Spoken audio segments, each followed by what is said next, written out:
जय हिंद दोस्तों, आप सभी का स्वागत है आपके अपने YouTube चैनल दबंग क्लासेस पर। तो दोस्तों, आज हम आप लोगों के लिए लेकर आ चुके हैं मध्य प्रदेश वन रक्षक और जेल प्रहरी एग्जाम की तैयारी के लिए प्रैक्टिस सेट नंबर 9, जिसमें GK, GS, current affair, MP GK और साइंस के बेहद इंपॉर्टेंट क्वेश्चन हम आपके लिए लेकर आए हैं, जो कि आप लोगों के एग्जाम में जरूर पूछे जाएंगे। तो वीडियो में लास्ट तक जरूर बने रहें। चलिए शुरू करते हैं, देखते हैं आज का फर्स्ट क्वेश्चन। फर्स्ट क्वेश्चन में यहां पर आप लोगों से पूछा गया है, मध्य प्रदेश सरकार ने भोपाल के इस्लाम नगर गांव का नाम बदलकर क्या कर दिया गया है। तो एमपी के करंट अफेयर से क्वेश्चन है, पूछा गया है मध्य प्रदेश सरकार ने भोपाल के इस्लाम नगर गांव का नाम बदलकर क्या कर दिया है। तो इसका जो राइट आंसर है वह है आपका ऑप्शन नंबर 4, जगदीशपुर कर दिया है। प्रारंभ में ही इस गांव का नाम जगदीशपुर था, परंतु दोस्त मोहम्मद खान ने इसका नाम बदलकर इस्लाम नगर किया था। परंतु अब 300 वर्षों के बाद पुनः इसका नाम मध्य प्रदेश सरकार के द्वारा जगदीशपुर कर दिया गया है। तो यह क्वेश्चन काफी ज्यादा इंपॉर्टेंट है, आप लोगों से एग्जाम में जरूर पूछा जाएगा एमपी करंट अफेयर में, तो आप लोग इसे जरूर याद रखें। नेक्स्ट क्वेश्चन में आप लोगों से पूछा है, विश्व व्यापार संगठन के कितने देश सदस्य हैं। 4 ऑप्शन आपको दिए गए, पूछा गया है विश्व व्यापार संगठन में कितने सदस्य देश हैं। तो राइट आंसर आपका होने वाला है ऑप्शन नंबर 3, 164।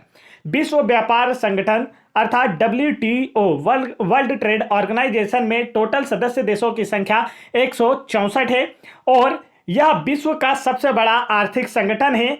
इसमें शामिल देश जो हैं पूरे विश्व का 98% आर्थिक नियोजन करते हैं। और इसके बाद आप लोगों से यहां पर पूछा गया है, एक क्वेश्चन और पूछा जा सकता है यहां से। वो क्वेश्चन हो सकता है कि WTO में शामिल होने वाला 164वां देश कौन सा है या लास्ट देश कौन सा है। तो आपका आंसर होगा अफगानिस्तान। कौन सा है?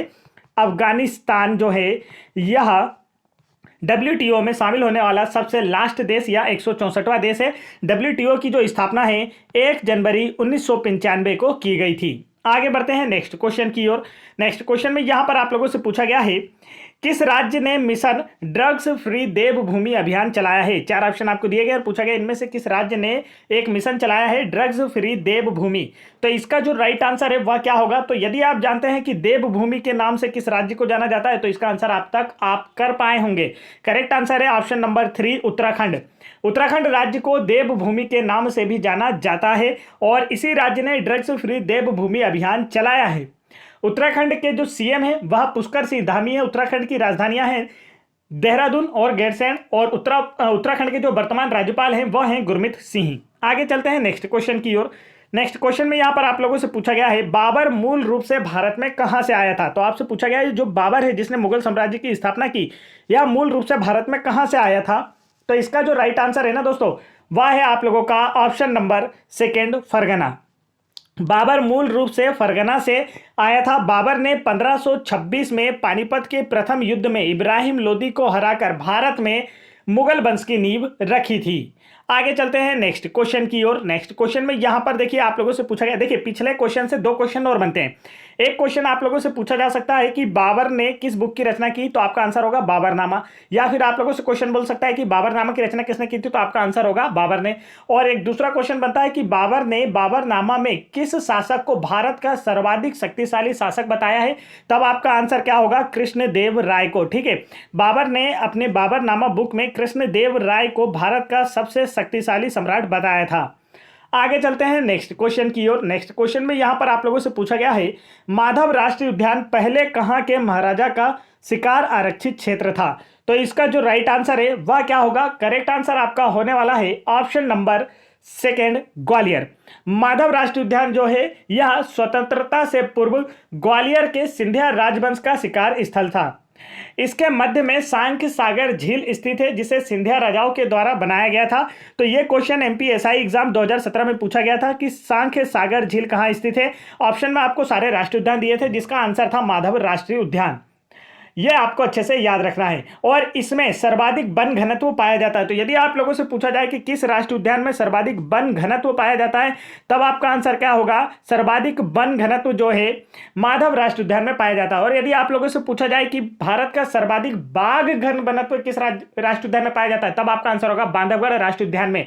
वो बाघ है, ठीक है, बाघ, चीते की बात की जा रही है कि बाघ, सर्वाधिक बाघ घनत्व किस राष्ट्रीय उद्यान में पाया जाता है। तो आपका आंसर होगा बांधवगढ़। और सर्वाधिक वन घनत्व, वन मतलब पेड़ पौधे, वन घनत्व किस राष्ट्रीय उद्यान में पाया जाता है। तो आपका आंसर होगा माधव राष्ट्रीय उद्यान में। दोनों अलग अलग चीजें अच्छे से याद रखेंगे, दोनों ही एमपीएसआई एग्जाम 2017 में पूछा गया प्रश्न है। नेक्स्ट क्वेश्चन में यहां पर पूछा है, भगवान अहिर को किस आंदोलन का संस्थापक माना जाता है? यह आपके आबकारी एग्जाम 2023 में पूछा गया प्रश्न है। राइट आंसर आपको बताना है। करेक्ट आंसर जो है वह है आप लोगों का ऑप्शन नंबर 3, चोरी चोरा कांड या चोरी चोरा जो साजिश है। इस घटना का जो श्रेय जाता है वह किसे जाता है? भगवान अहिर को जाता है। यह घटना गोरखपुर जिले में 4 फरवरी 1922 को घटित हुई थी। तो इसकी तारीख भी पूछी जाती है एग्जाम में, इसे भी आप याद रखेंगे। जिसके परिणाम स्वरूप गांधी जी ने असहयोग आंदोलन को स्थगित किया था। तो यहां से एक क्वेश्चन बनता है कि किस घटना के बाद गांधी जी ने असहयोग आंदोलन को स्थगित किया था? तो आपका आंसर होगा चोरी चोरा कांड के बाद, जो कि गोरखपुर जिले में घटित हुई थी। नेक्स्ट क्वेश्चन में यहां पर आप लोगों से पूछा गया एशिया का पहला फ्लोटिंग फेस्टिवल कहां शुरू किया गया है? तो देखिए आज मैंने करंट अफेयर से काफी क्वेश्चन आपके लिए रखे हैं ताकि आप लोगों से एग्जाम में पूछे जाए तो आप आसानी से कर पाए। एमपी करंट अफेयर से पूछा गया क्वेश्चन है। राइट आंसर इसका जो है वह है आप लोगों का ऑप्शन नंबर 2 मंदसौर। एशिया का पहला फ्लोटिंग फेस्टिवल जो है यह मंदसौर में शुरू किया गया है। मध्य प्रदेश के मंदसौर में शिवना नदी के तट पर पशुपतिनाथ मंदिर स्थित है और यहाँ पर जो पशुपति भगवान है, भगवान शिव की जो मूर्ति है, जो शिवलिंग है, इसके कितने मुख हैं ये भी अभी आप लोगों से पटवारी एग्जाम 2023 में पूछा गया। तो आपका आंसर होगा 8 मुख हैं। तो ये क्वेश्चन बनते हैं मंदसौर से, आपसे हमेशा याद रखना है। पहला क्वेश्चन बनता है कि पहला तो आपसे बनता है कि मध्य प्रदेश में पशुपतिनाथ मंदिर कहाँ स्थित है? आपका आंसर होगा मंदसौर में। दूसरा बनता है किस नदी के किनारे स्थित है? आपका आंसर होगा शिवना नदी के किनारे। तीसरा क्वेश्चन बनता है कि यहाँ पर जो भगवान शिव की शिवलिंग है इसके कितने मुख है भगवान पशुपतिनाथ के? तो आपका आंसर होगा 8 मुख हैं। आगे चलते हैं नेक्स्ट क्वेश्चन की ओर। नेक्स्ट क्वेश्चन में यहाँ पर पूछा गया निम्नलिखित में से कौन एकमात्र महिला अलवर संत थी? तो इसका राइट आंसर आप लोगों को बताना है। करेक्ट आंसर वह है ऑप्शन नंबर 3 अंदल जो है एकमात्र महिला अलवर थी। अलवर संत जो है यह भगवान विष्णु के उपासक थे। यह भी क्वेश्चन अक्सर एग्जाम में पूछा जाता है कि अलवर संत किसके उपासक थे? तो आंसर होगा विष्णु के। और जो नैनार संत थे, नैनार संत ये भगवान शिव के उपासक थे। ठीक है, नैनार जो संप्रदाय है यह किसके उपासक थे? तो आपका आंसर होगा भगवान शिव के उपासक थे। आगे बढ़ते हैं नेक्स्ट क्वेश्चन की ओर। नेक्स्ट क्वेश्चन में यहां पर पूछा गया है ब्राजील के नए राष्ट्रपति का नाम क्या है? 4 ऑप्शन आपको दिए गए। पूछा गया हाल ही में ब्राजील के नए राष्ट्रपति बने हैं, इनका नाम क्या है? करेक्ट आंसर आप लोगों को बताना है कि ब्राजील के नए राष्ट्रपति कौन है। तो राइट आंसर जो है दोस्तों वह है आप लोगों का ऑप्शन नंबर 1 लूला दा सिल्वा। लूला दा सिल्वा जो है यह ब्राजील के नए राष्ट्रपति बने हैं। ब्राजील की जो राजधानी है वह ब्रासिलिया है। एग्जाम में पूछी जा सकती है, आप लोग याद रखेंगे। नेक्स्ट क्वेश्चन में यहां पर आप लोगों से पूछा जा रहा है भारत के किस राज्य में पहली महिला मुख्यमंत्री बनी थी? राइट आंसर बताइए। करेक्ट आंसर जो है वह है आपका ऑप्शन नंबर 3 उत्तर प्रदेश राज्य में। भारत की पहली महिला मुख्यमंत्री जो है सुचेता कृपलानी बनी थी, जो कि उत्तर प्रदेश राज्य की मुख्यमंत्री बनी थी। और भारत की पहली महिला राज्यपाल भी जो है वह सरोजिनी नायडू बनी थी, जो कि उत्तर प्रदेश राज्य की ही बनी थी। तो महिला सीएम और राज्यपाल दोनों ही कहां पर पहले बनी थी? उत्तर प्रदेश राज्य में बनी थी। दोनों के नाम आपको याद रखना है। आगे बढ़ते हैं नेक्स्ट क्वेश्चन की ओर। नेक्स्ट क्वेश्चन में आप लोगों से पूछा गया है भारतीय वित्तीय प्रणाली के जनक के रूप में किसे जाना जाता है? तो इसका जो राइट आंसर है दोस्तों वह होगा आप लोगों का ऑप्शन नंबर 2 मेधाबोलु मोटेंग को भारतीय वित्तीय प्रणाली के जनक के रूप में जाना जाता है। नेक्स्ट क्वेश्चन में देखिए क्या पूछा जा रहा है। तो यहां पर आप लोगों से पूछा गया है निम्नलिखित में से किसने भगवत गीता का फारसी में अनुवाद करवाया था? हिस्ट्री से क्वेश्चन है, आपसे बनना चाहिए। राइट आंसर है ऑप्शन नंबर 1 दारा सिको ने। दारा सिको ने भगवत गीता का फारसी में अनुवाद करवाया था। दारा सिको की बात की जाए तो यह शाहजहां का पुत्र और औरंगजेब का भाई था। औरंगजेब ने दारा सिको की हत्या करवाई थी। आगे चलते हैं नेक्स्ट क्वेश्चन की ओर। नेक्स्ट क्वेश्चन में यहां पर आप लोगों से पूछा गया है कस्तूरबा गांधी बालिका विद्यालय का शुभारंभ किस वर्ष हुआ? तो ये राइट आंसर आप लोगों को बताना है, तो जल्दी बताइए। तो करेक्ट आंसर जो है वह है आप लोगों का ऑप्शन नंबर, करेक्ट आंसर है ऑप्शन नंबर 3 2004 में कस्तूरबा गांधी बालिका विद्यालय का शुभारंभ किया गया था। आप लोगों ने देखा होगा अपने नजदीक में कहीं पर कस्तूरबा गांधी बालिका विद्यालय होंगे, तो इनकी शुरुआत कब की गई थी आपसे पूछा गया, तो वर्ष 2004 में। नेक्स्ट क्वेश्चन में पूछा है 64 योगिनी मंदिर कौन सी शताब्दी से संबंधित है? राइट आंसर आप लोगों को बताना है। एमपीएसआई एग्जाम 2017 और आपके अबकारी एग्जाम 2023 और पटवारी एग्जाम 2023 में पूछा गया प्रश्न है। तीन इंपॉर्टेंट एग्जाम में पूछा गया प्रश्न है, तो राइट आंसर तो बनता है। करेक्ट आंसर होगा ऑप्शन नंबर 3 10वीं शताब्दी में 64 योगिनी मंदिर जो कि मुरैना में स्थित है। कहां पर स्थित है पहले तो यह ध्यान दीजिए, तो आप कहेंगे कि यह मुरैना में स्थित है। 64 योगिनी मंदिर जो मुरैना में स्थित है, यह 10वीं शताब्दी में कलचुरी वंश के शासकों के द्वारा माता काली के लिए बनवाया गया था। तो यह मंदिर किसको समर्पित है? माता काली के 64 योगिनी 64 अवतारों को समर्पित है, यह आपको समझना है। इस मंदिर की जो आकृति है गोलाकार संसद के समान है। आप लोगों ने भारत की जो पुरानी संसद का आकार देखा उसी के समान वह जो संसद भवन है इसी मंदिर की आकृति के अनुसार तैयार किया गया था। आगे चलते हैं नेक्स्ट क्वेश्चन की ओर। नेक्स्ट क्वेश्चन में यहां पर आप लोगों से पूछा गया है बैंकिंग क्षेत्र में सुधार के लिए नरसिम्हन समिति प्रथम का गठन कब किया गया था। तो यह आपको बताना है नरसिम्हन समिति प्रथम। तो इसका जो राइट आंसर है वह है आप लोगों का ऑप्शन नंबर सेकंड, वर्ष 1991 में प्रथम समिति का गठन किया गया था। नेक्स्ट क्वेश्चन में पूछा गया है मठ घोघरा का मेला कितने दिनों तक चलता है। एमपीजीके से क्वेश्चन है, आपसे आंसर बनना चाहिए। तो इसका जो राइट आंसर है दोस्तों वह क्या होगा, करेक्ट आंसर आप लोगों का होगा ऑप्शन नंबर सेकंड, 15 दिनों तक। एमपीएसआई एग्जाम 2017 में यह क्वेश्चन पूछा जा चुका है और साथ ही आबकारी एग्जाम 2023 में भी पूछा जा चुका है। तो मठ घोघरा का मेला कितने दिनों तक चलता है, राइट आंसर होगा 15 दिनों तक। और यह मध्य प्रदेश के सिवनी जिले में आयोजित होता है। यह भी आप याद रखेंगे कि यह कहां आयोजित होता है, आपका आंसर होगा मध्य प्रदेश के सिवनी जिले में। नेक्स्ट क्वेश्चन की ओर बढ़ते हैं। नेक्स्ट क्वेश्चन में आप लोगों से पूछा गया है प्राथमिक जड़ के रूप में विकसित होने वाली जड़ प्रणाली को क्या कहा जाता है। राइट आंसर बताइए। करेक्ट आंसर जो होगा वह है आप लोगों का ऑप्शन नंबर फर्स्ट, मूसला जड़। प्राथमिक जड़ के रूप में विकसित होने वाली जड़ प्रणाली को मूसला जड़ कहा जाता है। मूसला जड़ों में एक मुख्य जड़ होती है और उसमें से फिर अन्य जड़ें निकली होती है, तो उसी मुख्य जड़ को प्राथमिक जड़ कहा जाता है। उदाहरण मटर, नीम, आम की जड़ें जो होती है या मूसला जड़ों के उदाहरण हैं। नेक्स्ट क्वेश्चन की ओर बढ़ते हैं। नेक्स्ट क्वेश्चन देखिए यहां पर आप लोगों से एमपीजीके का पूछा गया है भोपाल के दोस्त मोहम्मद खान ने किस वर्ष में अंतिम सांस ली। आप लोगों से यह पूछा जा रहा है, तो राइट आंसर बताइए जल्दी से, करेक्ट आंसर क्या होगा। राइट आंसर जो है दोस्तों वह है आप लोगों का ऑप्शन नंबर फर्स्ट, वर्ष 1728 में। भोपाल के दोस्त मोहम्मद खान ने, दोस्त मोहम्मद खान कौन है, तो आपसे आंसर पूछा जाए कि भोपाल रियासत की स्थापना किसने की थी, तो आपका आंसर होगा दोस्त मोहम्मद खान ने भोपाल रियासत की स्थापना की थी। इसने 1728 वर्ष में अंतिम सांस ली और इसका जो उत्तराधिकारी है वो यार मोहम्मद खान था। तो दोस्त मोहम्मद खान का पुत्र कौन था, यार मोहम्मद खान। ठीक है, दोनों नाम आपको अच्छे से याद रह जाएंगे, दोस्त यार, है ना। तो यह वही बात हो गई कि दोस्त यार फ्रेंड, वह आसानी से याद रहेगा। तो भोपाल रियासत की स्थापना की दोस्त मोहम्मद खान ने, उसका उत्तराधिकारी हुआ यार मोहम्मद खान जो कि भोपाल रियासत का प्रथम नवाब बना। नेक्स्ट क्वेश्चन की ओर बढ़ते हैं। नेक्स्ट क्वेश्चन में पूछा जा रहा है दक्षिण पूर्वी संयुक्त राज्य अमेरिका का नरक किस नदी को कहा जाता है। इतनी गंदी नदी है ये। तो इसका जो राइट आंसर है वो आपको बताना है कि सर्वाधिक दूषित नदी। तो इसका करेक्ट आंसर है ऑप्शन नंबर सेकंड, टेंसी नदी को दक्षिण पूर्वी संयुक्त राज्य अमेरिका का नरक कहा जाता है। नेक्स्ट क्वेश्चन की ओर बढ़ते हैं। नेक्स्ट क्वेश्चन में आपसे पूछा गया है मध्य प्रदेश में चित्रकूट किस नदी के किनारे स्थित है। राइट आंसर बता दीजिए जल्दी से, करेक्ट आंसर क्या होने वाला है। तो राइट आंसर आपका होने वाला है option number second, Mandakini. Mandakini नदी के किनारे स्थित है चित्रकूट। चित्रकूट की बात की जाए तो यह सतना जिले में स्थित है और यह भगवान राम से संबंधित दर्शनीय स्थल है। इसके अतिरिक्त सतना जिले में मैहर भी स्थित है जो कि माता शारदा माता मंदिर के लिए जाना जाता है। नेक्स्ट क्वेश्चन की ओर बढ़ते हैं। नेक्स्ट क्वेश्चन में आपसे पूछा है किस पादप रोगों को काले रोगों के नाम से भी जाना जाता है। तो इसका राइट आंसर आपको बताना है। करेक्ट आंसर होगा आलू का मुरझाना वाला जो रोग है इसे काले रोग के नाम से भी जाना जाता है। तो देखिए यहां पर हमारे साइंस के क्वेश्चन स्टार्ट हो चुके हैं। हम लोग एमपीजीके, जीके, जीएस के क्वेश्चन समाप्त करके आगे आ चुके हैं। तो आगे नेक्स्ट क्वेश्चन की ओर बढ़ने से पहले दोस्तों मैं आपको बता दूं, यदि आप लोग एमपी फॉरेस्ट और जेल प्रेफरी की प्रिपरेशन को और बेहतर करना चाहते हैं और इन एग्जाम में सिलेक्शन लेना चाहते हैं तो आप एमपी गवर्नमेंट की हाल ही में कंडक्ट कराई गई एग्जाम जैसे MP police constable exam 2022, MP आबकारी एग्जाम 2023 और पटवारी एग्जाम 2023 की सभी शिफ्टों में पूछे गए जितने भी प्रश्न हैं उन सभी को जरूर लगाएं। इनसे अगर आप इन्हें सॉल्व कर लेते हैं तो समझ लीजिए फॉरेस्ट एग्जाम आप निकाल ले जाएंगे।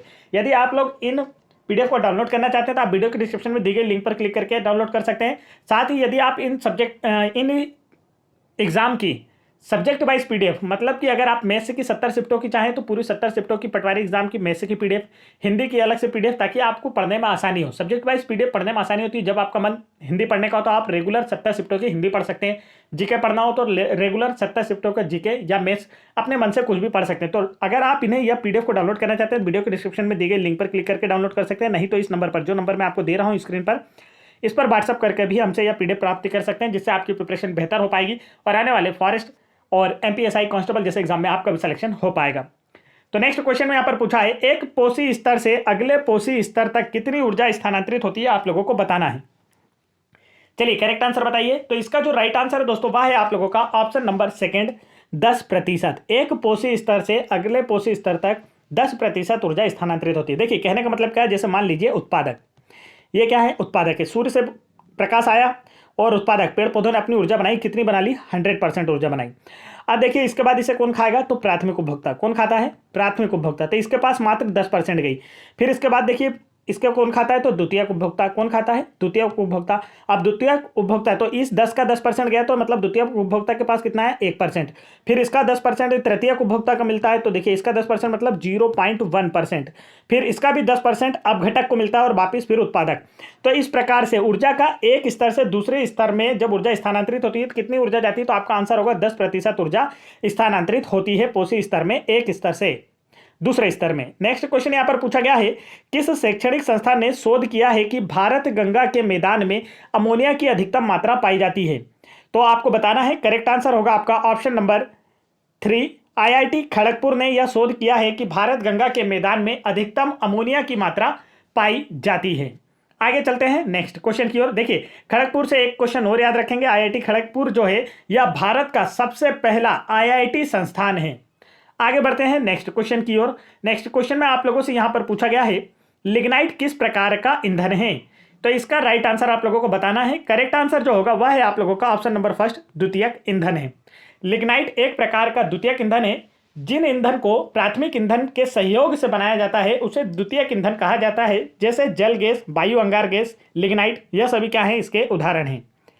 नेक्स्ट क्वेश्चन की ओर बढ़ते हैं। नेक्स्ट क्वेश्चन में आप लोगों से पूछा गया, निम्नलिखित में से कौन सा रंग प्रकाश संश्लेषण में सहायता करता है? तो कौन से रंग है जो प्रकाश संश्लेषण की क्रिया में सहायता करते हैं? तो इसका जो राइट आंसर है वह है आप लोगों का ऑप्शन नंबर 3, लाल एवं नीला रंग जो है यह प्रकाश संश्लेषण की क्रिया में सहायता करते हैं।